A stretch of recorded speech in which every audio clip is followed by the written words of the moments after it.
좋아. 그래서 우승자 발견까지 이제 골드슈타인이 할 수 있었다라는 것까지 했고요. 그 다음에 우리가 또 원인 구별하는 거에 중독자가 있다는 것도 알고 있긴 하잖아. 그치? 그래서 중독자 발견을 못 나오진 않거든. 근데 이게 뭐 내신을 나올 수가 있으니까 그냥 간단하게만 얘기할게요. 중성자는 이제 누가 좀 더 발견하게 되냐면 이제 얘도 사실 러더퍼드가 시작을 해요. 러더퍼드가 시작을 했는데 러더퍼드가 분명히 이제 전하를 띄지 않는 입자가 있을 것 같다라는 생각을 해요. 왜 그러냐면 얘가 지금 수소랑 그 다음에 헬륨을 비교해 봤어. 얘네들이 가지고 있는 어떤 그 양 전하 값이 1대2다라는 걸 찾아내거든요. 이 전하가. 그래서 얘네가 가지고 있는 양전하의 비가 1대2다라는 걸 찾아내는데 이게 질량, 이 원자의 질량을 봤더니 질량은 여기 4배가 차이가 나거든요. 좀 이상하다는 거지. 그래서 뭐 얘는 원자 핵에 관심이 많았으니까 거기 안에서 양성자까지 발견하면서 전압 1대2 오케이. 근데 왜 질량은 1대4지? 그러면 그 양성자랑 질량이 거의 비슷하면서 전하를 띄지 않는 입자가 있을 거다라고 이제 예측까지 했어요. 그리고 나서 이 러더퍼드의 제자가 체드윅이라는 과학자야. 최대 좀 어제 벡터다시아. 어? 인터내셔널 뭐? 짱이 그래. 우스랑끼리 그래? 야, 미국에서 원자폭탄 개발하는 참여했던 이중성이 있는 과학자인데. 그러니까 최대 핵인데 러더퍼드의 제자였거든. 그래서 얘가 어떤 실험을 하냐면 그 베릴륨 박판에다가 알파입자를 때렸더니만 전할 띄지 않는 입자가 나간 걸 확인하게 되거든요. 그래서 베릴륨 박판의 충돌 실험을 통해서 충돌 실험 이 실험을 통해서 이제 전할 띄지 않는 입자가 튀어나가는 걸 확인했고 여기서부터 얘는 중성자를 발견하셨대요. 얘는 이제 베를린 폭발의 충돌 실험으로 이제 중성을 발견했다. 그 정도 이제 제가 결과하고 넘어가고 충분하다. 왜냐면 이게 나오진 않거든요. 왜냐면 요 화학원에서의 포인트는 뭐냐면 원자 구조의 변천사가 관심이 많은데 중성자를 발견한 거에 대해서 어떤 원자 구조가 변하거나 이러진 않았거든. 그래가지고 이 정도 그냥 에피소드가 있다라는 것만 기억하고 넘어가도 충분할 것 같아요. 자, 여러분들 교재 잠깐만 보면 지금 138쪽부터 이 내용들이 펼쳐지고 있는 건데 138쪽에 있는 음극선 실험 설명을 했고요. 이해할 수 있을 것 같아요. 다음에 집어서 읽어보라는 소리야 지금. 39쪽에 넘어가서 톰슨의 어떤 실험들이 쭉 나와 있고 그 다음에 이제 원자 핵을 얘기를 하면서 140쪽에는 알파자 산란 실험에 대한 내용들이 쭉 그리고 나와 있는 거죠. 거의 원자 단층까지 폈을 때 대부분 통과하는데 원자 핵을 부딪혔을 때는 튕겨져 나가거나 크게 산란된다. 이런 것도 좀 기억해 주시고 나머지 공간은 대부분 다 빈 공간이다라고 생각할 수가 있었던 거죠. 그리고 이제 이 원자 핵은 굉장히 작은 사이즈다. 그래서 밀도가 매우 크다라는 것도 우리가 알고 있습니다. 그 아래쪽에는 이제 양성자 발견이라고 얘기해서 굴투슈타인이 이제부터 양극선의 정체를 가지고 이제부터 러더퍼드가 양성자다라고 얘기했지만 그 업적은 다 굴투슈타인으로 돌리고 있었다. 라는 내용이 140쪽에 나온 게 있고요. 141쪽은 이제 우리가 중성자의 예언 러더퍼드가 했고요. 그리고 나서 이제 체릭이라는 과학자가 이제 중성자를 베릴륨 한 실험을 통해서 실험적으로 발견할 수 있었다. 라는 내용들이 쭉 141쪽에 적혀 있습니다. 그리고 그 아래쪽은 사실은 우리가 일단은 얘기하면서 미리 좀 얘기를 했을 거야. 그래서 원자의 구조, 막 이런 것들 얘기를 하면서 넘어가면 원자의 표시 방법들, 뭐 이런 것들도 있거든요. 원소 기호를 쓴다. 라는 것도 해서 143쪽, 우리 처음에 화학의 기초를 얘기하면서 질량수가 뭐고 이런 거 얘기할 때 설명하기 위해서 미리 좀 얘기를 했었던 거야. 알고 있겠죠? 143쪽에 대한 내용도 끝났고, 144쪽 넘어가면 동위원소 있죠? 요즘 수능에서 동위원소를 조금 스타일 내고 있긴 한데, 사실 여러분들 동위원소가 이런 느낌을 가지고 있다. 그리고 동위원소 때문에 평균원자량이라는 게 생겨나고 있었다라는 것까지 우리가 한번 다 언급을 했었어요. 그죠? 그래서 그런 내용까지 했고요. 145쪽은 이제 차이를 만드는 심화라고 얘기해서 이건 내가 올림피아드 때 설명하는 건데, 그 톰슨이 그 전하, 질량당 전하의 비전을 측정했다고 얘기를 했었잖아. 그 비전을 측정 실험에 대한 어떤 내용들도 저는 예전에 설명했지만, 우리는 넘어가도록 할게요. 자, 넘어가면 146쪽에는, 그래서 톰슨은 비전학까지 측정했지만 전자학의 전하를 몰라가지고, 밀리컨이라는 미국의 과학자가 이제 드럼방울 실험을 통해서, 이제 1.6 곱하기 10의 마이너스 19쿨롬이다라는 걸 찾아냈다는 거. 그런 내용까지 146쪽에 쭉 나와 있는 거죠. 그럼 148쪽부터 너네들이 좋아하는 또 숙제가 있겠네? 자, 자, 148쪽, 그 다음에 149쪽 숙제를 풀어오시고, 그 다음에 150쪽에는 1번, 2번, 3번만 풀어올게요. 1번, 2번, 3번. 그리고 넘어가면, 개념 적용 문제는 1, 2, 3번 볼게. 넘어가면 이제 현대 원자 모형으로 넘어오게 되는 거야. 그치? 그래서 그 현대 원자 모형을 공부하기 전에 이론적 배경이 톰슨과 러더퍼드가 있었다는 걸 다시 한번 기술을 해주고 있거든요, 얘들아. 그래서 154쪽은 볼턴에 대한 내용, 155쪽은 러더퍼드랑 그 다음에 톰슨의 이론이 쭉 나와 있고요. 그리고 이제 156쪽부터가 본격적인 이제 현대 원자 모형으로 넘어간다. 근대로 넘어가기 시작한다. 1900년대로 이제 또 넘어오기 시작을 하는 거야. 자, 그래서 거기에 대한 내용들을 쭉 한번 정리를 해보도록 합시다. 그렇진 않아요. 해만해.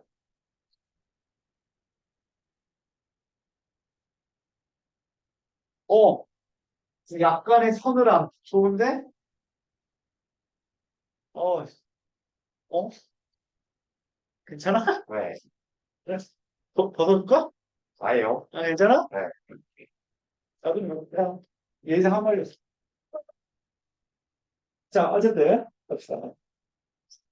자, 이제 녹화되고 있죠. 자, 이제 현대 원자 모형으로 넘어갈 건데, 자, 이제 러너퍼드까지 해가지고 그 시대까지 이제 어떤 내용들이 중세까지 해가지고 얘네들 1800년도까지만 하더라도 이제 전자도 발견했고, 양성자, 중성자, 원자, 핵 이런 것들 잘 발견하고 원자 모델이 정립될 줄 알았는데, 이 러더퍼드의 어떤 한계가 나타나기 시작해요. 자, 그래서 첫 번째는 뭐냐면, 이 러더퍼드의 그 이론의 한계가 나타나기 시작해요.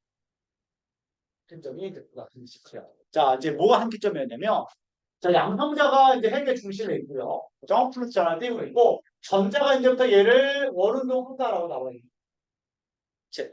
그럼 이제 물리에서 얘기할 때, 이 안쪽으로 이제 부식력처럼 이제 인력이 작용하고 있고, 그 다음에 그 인력 방향이 아니라 여기 수직한 방향으로 계속 얘는 계속 등속 원운동을 하고 있다라고 얘기를 하고 있는 거란 말이야.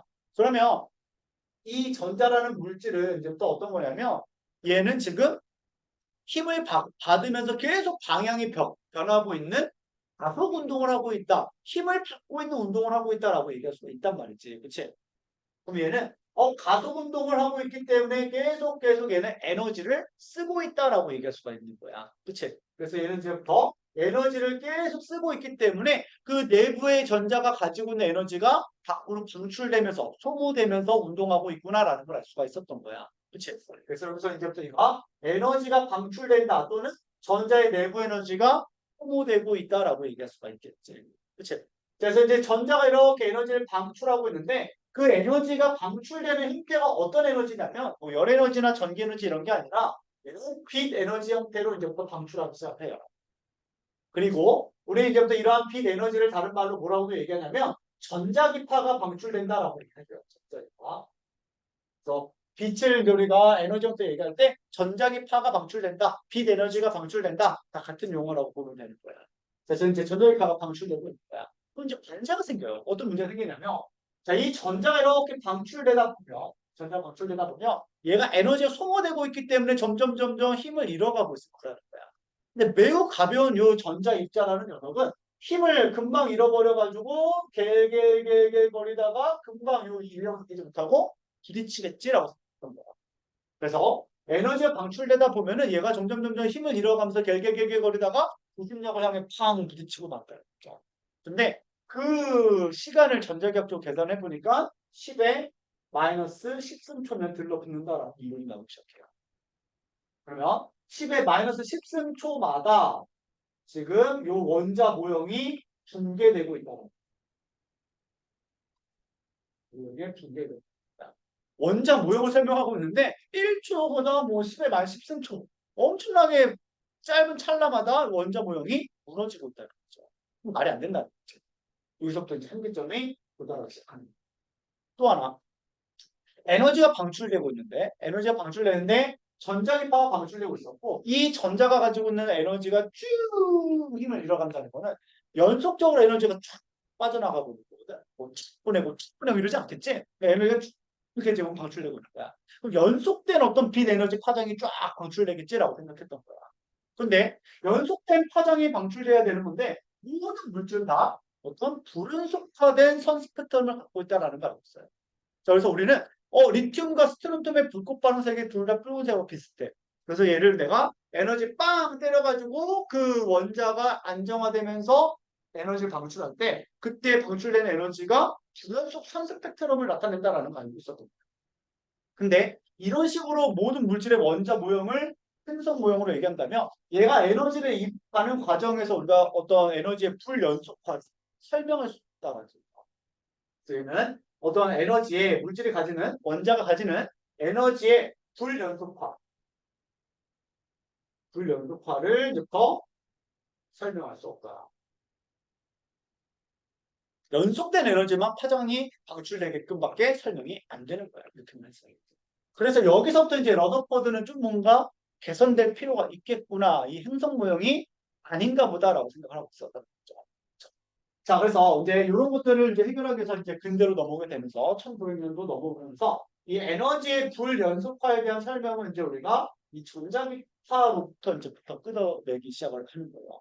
거기서 기여를 많이 했던 과학자가 보어라는 과학자가 있어요. 자, 그래서 아인슈타인이랑 맨날 싸웠던 그 보어예요. 그래서 보어가 이제부터 원자 모형을 좀 개선하기 위해서 이제 우리가 이 전자기파에 대한 내용을 좀 잠깐만 얘기해 보자는 거야. 자, 그래서 얘기하고 싶은 건 뭐냐면 이 빛이라는 녀석은 두 가지 성질을 다 가지고 있다는 거예요. 빛의 이중성에 대한 내용을 얘기를 해보겠다는 거야. 빛의 이중성.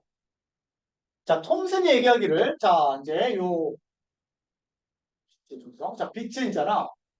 어떤 얘기 할 수 있냐면, 옛날부터 요게, 파동이라는 성질을 가지고 있다는 걸 알고 있었거든요. 그래서 얘는 어떤 이중성을 가지고 있다는 말은, 자, 파동의 성질도 가지고 있고, 그 다음에 입자의 성질을 동시에 가지고 있다라는 게 이제 근대에서 같이 밝혀내기 시작하는 거야.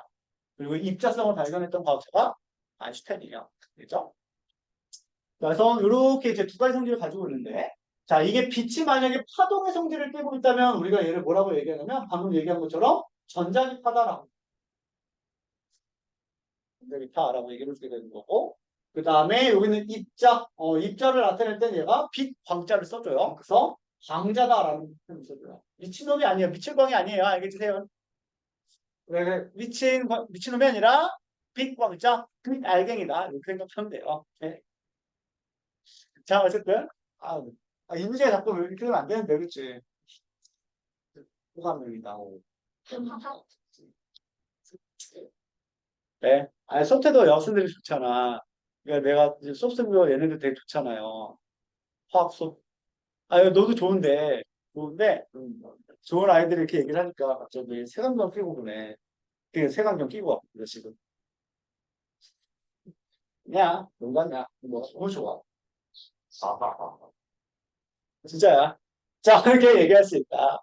자, 근데 이 광자는 언제 설명하게 되냐면, 저희 광자 같은 경우는 얘는 우리가 아인슈타인의 어떤 그 광전 효과 뭐 이런 것들 설명할 때 좀 많이 얘기를 해도 돼요. 자, 그래서 얘는 이제 우리가 어떤 광전 효과 이런 것들 이제 너네 물리학에서 배우게 될 건데 이 광전 효과 같은 효과를 이제 우리가 설명할 때는 얘 입자성을 좀 부여해야 된다라고 하게 돼요. 자, 광전 효과는 나중에 다시 공부할게요. 알죠? 오늘 이제 물리학에서 공부할 거고 화학에서는 관전 아니야. 근데 이 전자기파를 이제부터 우리가 제시할 때는 빛의 어떤 에너지 관점을 설명할 때는 얘를 입자보다는 좀 이렇게 파동의 성질을 가지고 와서 설명을 해줘야지만 좀 더 타당하다라고 얘기를 해줘요.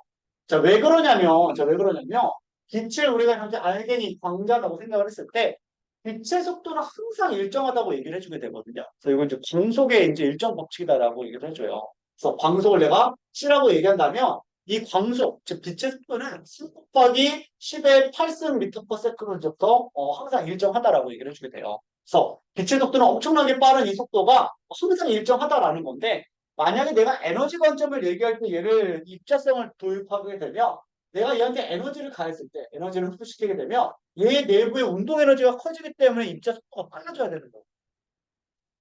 근데 항상 광속은 일정하기 때문에 얘를 이제부터 입자성을 가지고 와가지고 에너지 관계 설명한다면은 이게 하나도 맞지 않는다는 거예요.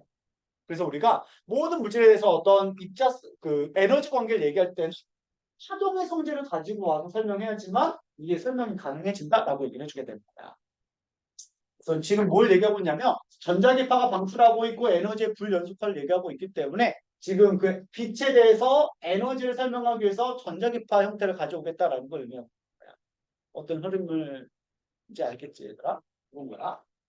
자, 그러면 이제 우리가 이렇게 생각을 해요. 아, 어떤 빛의 에너지는 이제 또 진동하는 횟수가 크면 클수록 그만큼 강하다 이렇게 표현을 해줘요. 그래서 이게 진동수랑 관련이 있다라고 얘기를 해주게 되고 그때 이제 상수를 플랑크 상수라는 걸 하나 써가지고 진동수 프리퀀시라고 쓸게요. 이 진동수랑 비례 관계가 있다라고 얘기를 해주게 되는 거야. 그래서 진동을 많이 하면 할수록 그 파동의 에너지는 크다라고 얘기할 수 있다는 거죠. 그렇죠? 이렇게 우리가 증명할 수가 있는 거. 자, 그래서 이제 우리가 진짜 파동성을 가지고 한번 해볼게요. 출렁, 출렁, 출렁, 출렁. 이렇게 파동이 출렁거리면서 일렁이면서 가고 있다고 생각을 해보는 거야. 그죠? 이렇게 출렁거리고 있을 때, 자, 내가 이런 식으로 지금 한번 잘라볼게요. 쭉 이제 진행 방향 이렇게 잘라본 거야. 그러면, 자, 여러분들 혹시 요 가장 볼록하게 서 있는 요 부분을 뭐라 그러는지 아세요? 여기? 마루, 좋았어. 자, 여기는 마루. 골짜기처럼 여기 움푹 파인 건 뭐라 그래요? 돌 이렇게 얘기한단 말이야. 자, 그럼 마루와 마루 사이의 거리를 뭐라 그럽니까? 파장이라고 얘기합니다. 파장. 파장이라고 얘기해 주게 되는 거고. 그 다음에 이렇게 한 파장 이동할 때 걸린 시간을 뭐라 그래? 파동이 이렇게 한 파장 이동할 때 걸린 시간. 주기라고 얘기를 하는 거죠. 그치? 그래서 한 파장 이동할 때 걸린 시간을 우리는 주기라고 얘기를 하고 얘는 라지 t를 많이 써준대요. 시간을 얘기합니다. 그래서 주기의 첫 번째 정의는 한 파장 이동 시 걸린 시간. 이걸 이제 우리가 주기라고 얘기해요. 또는 이 파동이 한 파장 이동할 때 매질로 같이 이동하는 게 아니라 매질은 제자리에서 진동하거든요. 그렇죠? 그래서 얘가 한 파장 이동할 동안 이 매질은 한 번 진동해요. 그래서 이 주기를 한 파장 이동할 동안 걸린 시간을 다른 말로 또 뭐라고도 할 수 있냐면 얘는 매질이 한 번 진동할 때 걸린 시간이다라고 얘기합니다. 한 번 진동 시 걸린 시간. 이렇게 얘기했습니다. 한 번 진동 시 걸린 시간이 또 주기야. 그러면 1초 동안 진동을 횟수를 우리는 진동수라고 얘기를 하게 되잖아. 그래서 주기랑 우리는 이 진동수가 또 반대 관계가 있다라는 것도 알 수 있어요. 그죠? 진동수의 정의는 1초 동안 진동할 수 얘기하는 거잖아. 이 진동수랑 주기는 또 역술 관계가 괜찮죠? 이렇게 됐습니다. 자, 그리고 이제 이런 거 한번 볼게요. 자, 이 파동을 내가 하나의 빛이라고 생각한다면 뭐 음파 이런 거 말고 물결파 이런 거 말고 전자기파라고 얘기를 해봅니다. 그 전자기파의 어떤 속도를 또 어떻게 얘기할 수 있을까라는 거야. 그죠? 그러면 광속 C는 3 곱하기 10의 8승이에요. 엄청 빨라요. 그리고 얘는 언제나 일정하고요. 속도는 시간분의 거리라고 얘기할 수 있니? 시간분의 거리. 그죠? 그러면 시간분의 이동한 거리 파장 이렇게 얘기할 수 있는 거야. 이렇게 얘기할 수 있고. 그런 다음에 주기의 역수는 우리가 진동수라고도 얘기할 수가 있겠네. 그죠? 진동수라고 얘기할 수 있으니까 얘는 파장 곱하기 진동수 이렇게도 얘기할 수 있겠네. 그쵸? 그런 다음에 우리는 이 진동수로 정리한 거예요. 진동수는 파장분의 광속시 이렇게도 얘기할 수 있겠네. 그쵸? 그래서 요 식을 여기 한번 대입을 해보면 대입을 하면 자, 진동수 대신에 요걸 들어가게 되면 어머나 파장분의 C 곱하기 H 이렇게 들어갈 수 있겠다. 그죠? 이렇게 이제 정리할 수 있는 거예요. 자, 그래서 이게 이제 에너지에 대한 최종식입니다. 자, 그래서 빛 에너지는 파동성을 부여를 해줘야 되는 건데, 그때 이제 우리가 에너지는 진동수가 클수록 이제 우리가 에너지가 커진다라고 얘기를 해주게 되는 거고, 그다음에 이 분자값은 다 상수잖아요. 일정한 빛의 속도, 그다음에 플랑크 상수였기 때문에 파장은 반비례해서 짧으면 짧을수록 에너지가 커진다라고 얘기할 수가 있다는 거야. 그래서 이게 결론이에요. 자, 진동수가 클수록 에너지가 크고 파장은 짧을수록 우리는 에너지가 커진다라고 얘기할 수 있다고요. 그래서 요거를 이제 우리가 하나 기억하고 갈게요. 사전 지식으로. 이걸 가지고 이제 우리가 이런 거 얘기를 한번 해봅시다. 지금 에어컨 파워 냉방이라서 몰라요. 어쩐지 좀 시원해? 아, 이게 추워 보이네요. 네, 귀염둥이가 들어왔어요. 그죠? 있었네? 근데 이상하다. 왜 에어컨 켰을 때는 덥고, 끄니까 이거? 아니, 냉기가 남아있잖아. 아, 아까 냉기가 살아있었잖아. 그, 어. 그래, 괜찮아. 네. 영재고 중간에 늘이 원래 좀 이상하잖아.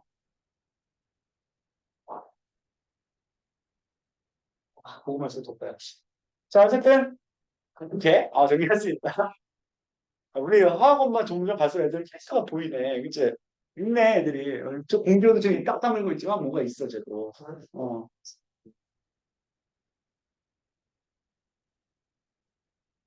재밌다.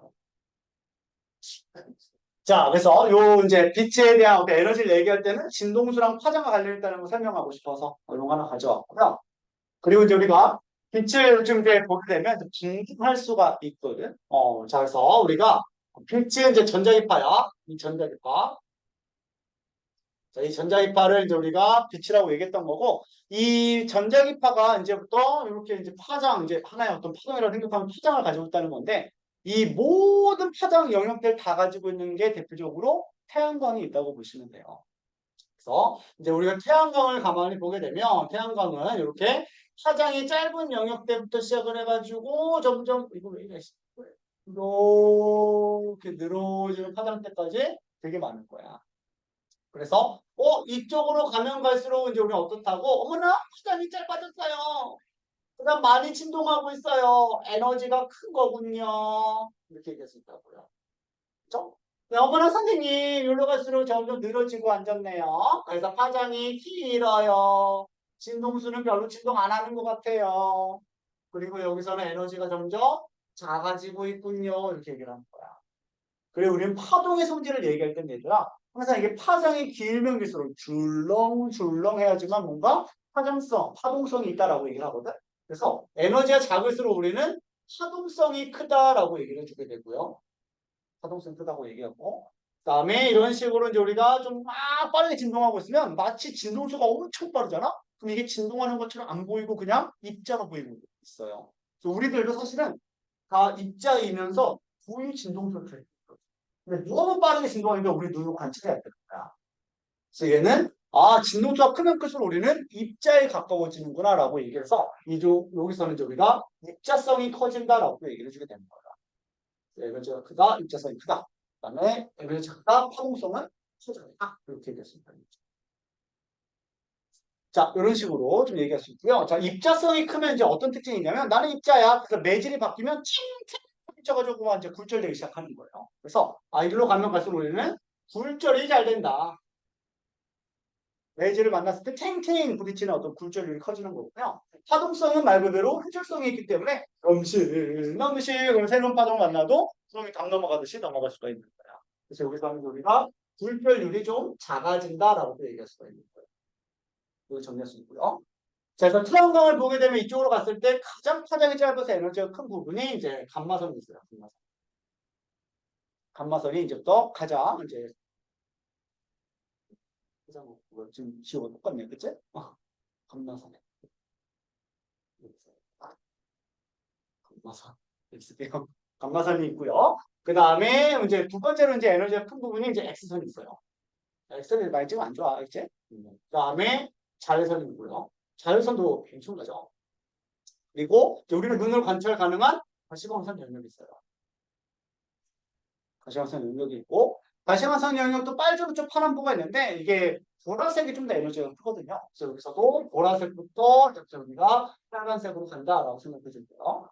그 다음에 이제 빨간색 바깥쪽을 이제 우리는 적외선 이런 거 얘기를 해줘요. 나 같은 아저씨는 옛날에 보라색을 우리가 자색이라고 그랬었거든.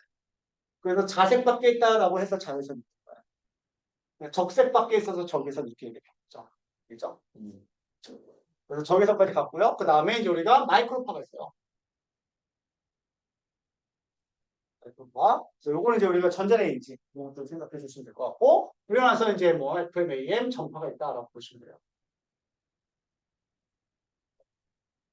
그래서 요거는 그냥 소식으로 하나 기억할게요. 그죠? 그리고 우리가 요 화학원을 공부할 때는 자외선의 에너지가 제일 세고 그다음에 적외선의 에너지가 작다. 요 순서 좀 기억하고 있어야 돼. 그래서 적외선의 에너지가 작고 CO2, 파란보 자외선으로 갈수록 이제부터 에너지가 커진다. 요게 화학원에서 우리가 기억해야 되는 화단별 에너지 순서다. 알겠지? 자, 이거 가지고 이제 우리가 이제 러더포드 이제 한계 이런 거 잡아 나갈 건데, 자, 일단 우리가 어떤 게 해석이 안 되냐면, 에너지의 풀 연습을 어떻게 설명할 수 있을까라는 소리예요. 그렇죠? 그래서 우리가 이렇게 생각을 해봅니다. 우리가 스펙트럼이라는 걸 가만히 보면, 스펙트럼.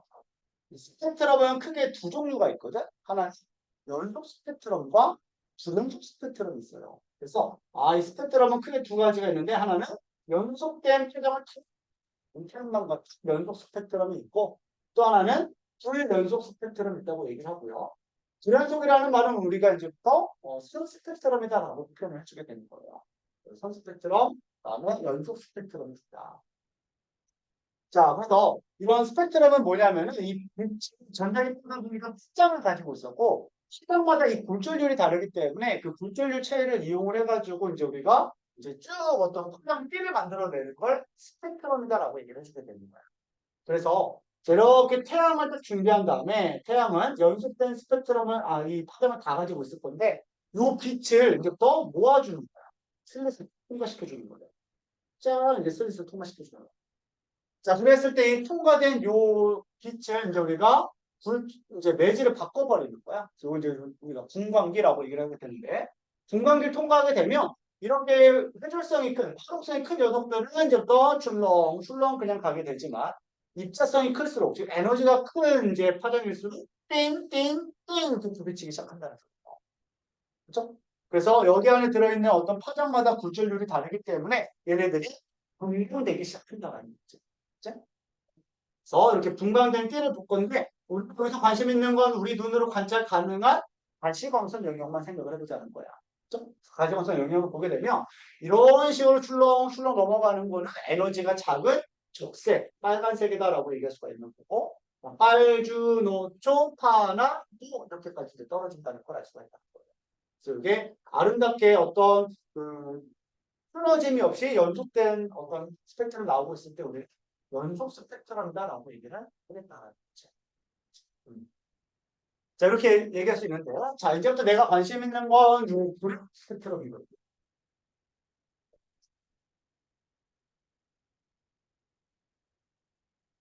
이제 불연속 스펙트럼 보자면 이런 거예요.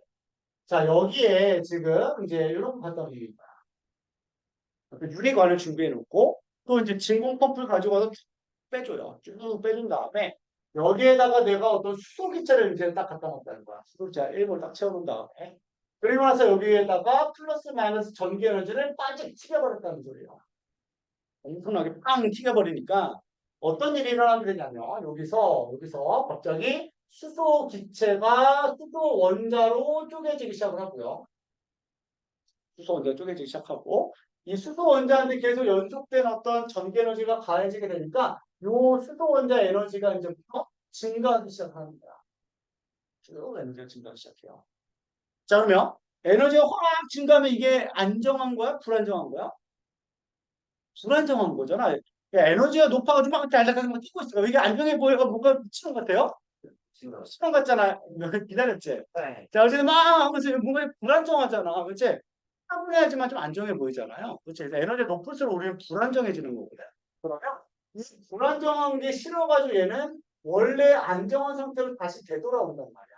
그치? 그러면 그 과정에서 얘가 흡수했었던 에너지가 있었잖아. 그 흡수된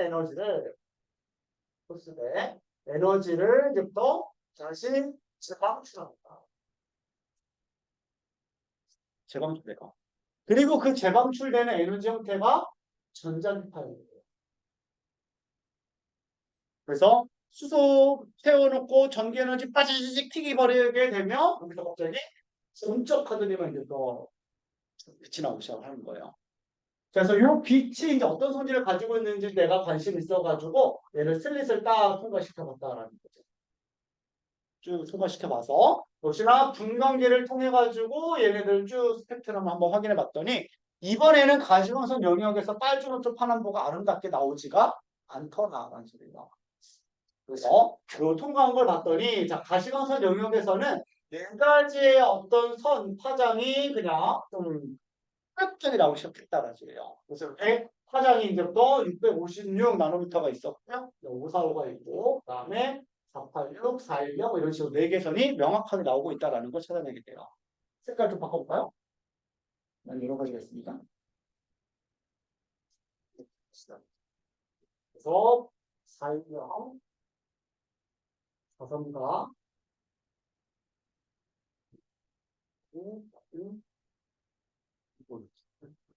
이 네 가지 선만 나오게 된다는 걸 확인할 수가 있었다.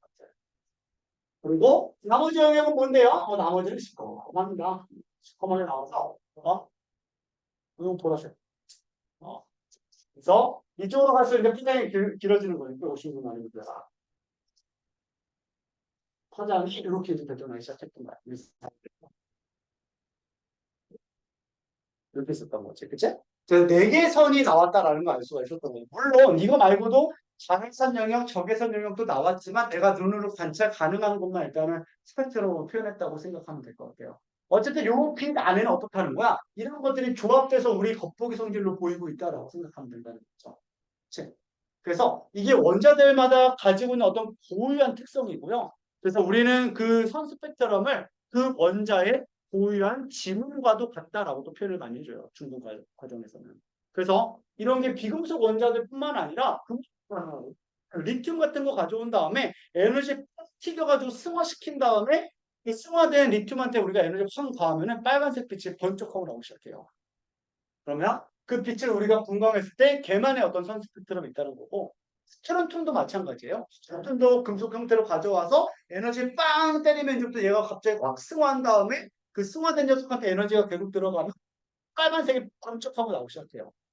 폭의 성질은 똑같지만 우리가 실제로 분광해 보게 되면 얘네들 선 스펙트럼이 다 다르다라는 걸 확인하고 원소를 분석할 수 있다라고 얘기를 해주게 되는 거야.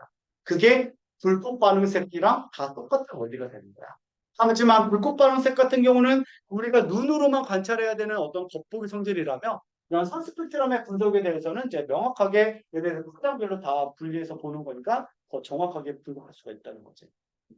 무슨 말인지 이렇게 이제 우리가 얘기할 수가 있더라. 자, 그러면 이 선이 왜 불연속적으로 나왔냐라는 거야. 그치? 이게 왜 나왔는지 생각하면 내가 에너지 가니까 이 원자가 짜증나게 이걸 먹었어. 그치? 근데 에너지가 높아서 이거 너무 싫어요. 나안 사줄 거예요. 그래서 내가 먹은 걸 다시 재방출했다라는 소리야. 그것들이 조합된 게 얘네들이었던 거죠. 그러면 생각하면 원자는 무슨 에너지를 다 먹은 거야? 정해진 에너지만 먹었다는 거야? 그러면 모든 에너지 다 먹었니? 정해진 에너지만 먹었니? 네? 네. 그쵸? 정해진 에너지만 먹은 거야. 그치? 이 네 개에서만 꼭 먹고 그대로 붙였다라는 거지. 그치? 그래서 모든 원자는 에너지 먹는 게 아니라 정해진 에너지만 흡수한다. 그리고 유연성으로 인해서 에너지가 다시 증가했기 때문에 안정화되는 과정에서 그 정해진 에너지를 재방출하고 있었구나라는 걸 이제 우리가 알 수가 있었던 거예요. 이게 바로 선 스펙트럼의 원리가 된다는 거죠. 그래서 이게 실제로 이게 얘가 먹었는지 안 먹었는지도 확인하고 싶었거든. 그래서 얘는 내가 이제부터 때려가지고 공출된 빛을 보고 있잖아. 이건 어떻게 했냐면 전체적으로 이제 태양광이 나오고 있을 때 요 가운데다가 아주 극저온의 수소기체를 갖다 놔요. 극저온의 수소기체를 갖다 놔. 수소기체 갖다 놨는데 너무 이제 차가운 극저온의 수소기체를 갖다 놓게 되면 이번엔 이게 에너지가 너무 낮은 거예요. 그래서 얘는 들어오는 에너지를 먹기 시작하는 거죠. 먹는 걸 관찰해요. 그래서 사이즈로 쪽파란 거가 아름답게 나오고 있었는데 얘가 먹은 것 부분만 이렇게 나온다는 걸 확인할 수 있었던 거야. 그래서 여기서 나오고 똑같은 위치에 이렇게 시커먼 선이 나온다는 걸 확인할 수 있어. 그래서 요거는 흡수 스펙트럼이다라고도 얘기를 해주게 되는 거고 이 흡수 스펙트럼은 이제 우리가 수소기체가 어떤 에너지를 먹었구나라는 걸 확인하는 실험이었다. 그렇죠? 그렇죠? 그리고 이 파장과 방출된 파장이 정확하게 오버랩되는 걸로 봐서 정해진 에너지를 먹었고 불안정하니까 방출했구나라는 걸 알 수 있다는 거죠. 자, 오케이. 자, 여기까지 하면 우리가 155쪽에 있는 내용이랑 157쪽의 맨 아래쪽에 스펙트럼에 대한 원리까지 우리가 쭉 정리를 한번 해본 거예요. 그리고 우리가 다음 시간부터 이제 159쪽에 있는 보호 이론을 이제 넘어간다고 생각하면 될 것 같아요. 알겠지? 그 앞에 있는 스테어를 먼저 인수를 해주시고요. 보호 이론은 아직 문제 풀기에는 좀 내용이 걸쳐가지고 그 앞에 내줬던 숙제만 일단 풀어보는 걸로 합시다. 알겠죠? 네, 여기까지 할게요.